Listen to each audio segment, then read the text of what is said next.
A young girl went up to her father who was using his phone and said, "Dad, how much do you make every hour?" Her father looked at her, slightly confused, and replied, $100.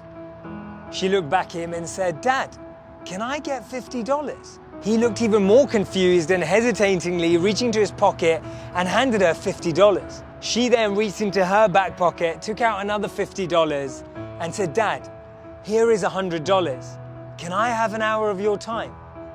Reality is that we now spend more time on our phones than we do with our loved ones. By the time you finish watching this video, there will have been over 8 million YouTube views, over $610,000 in sales for Amazon, and over 2.9 million swipes on Tinder. We've evolved so that our digital phones have become our physical homes. We walk with them, talk to them, eat and sleep with them. Has FaceTime made us forget to spend time face to face? Do we hide our emotions behind emojis? Do we feel that calls would reveal too much? Do we prefer text instead of a one-to-one connect? Is it wrong that our Instagram feeds are more like highlight reels and not how we really feel? We started by blaming the teenagers and now every one of us is a screenager. Sherry Turkle says we now expect more from technology and less from each other. We're never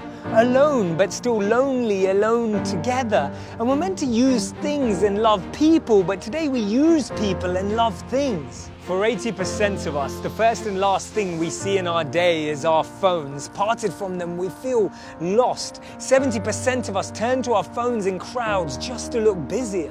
We need to prioritize what matters to us. Let's not have our minds full of notifications and emails, but let's be mindful to noticing others' emotions. We're always charging our batteries and updating our software, but what about recharging ourselves and upgrading our soft skills? When was the last time you logged out, switched off, took a digital detox? Sometimes we need to unplug, disconnect so that we can reconnect and use technology purposefully. We've confused technology and time. We use tech to text someone next to us, but we need to be using it for those who are far away and use time for the people that are actually close. The problem is not technology, it's the way we use it, or right now at least the way it uses us. Be careful about what's on your newsfeed because that's what you're feeding your mind. Cheat on your phone with a book. I promise you it won't be a mistake. Don't make someone compete for your attention against your phone. Give it to them and let them surprise you. Create no technology times and zones in your home so that the ones who love you can hear your voice and not just your ringtone. Your phone has already replaced your camera, your calendar, and your alarm clock. Don't let it replace the people who matter.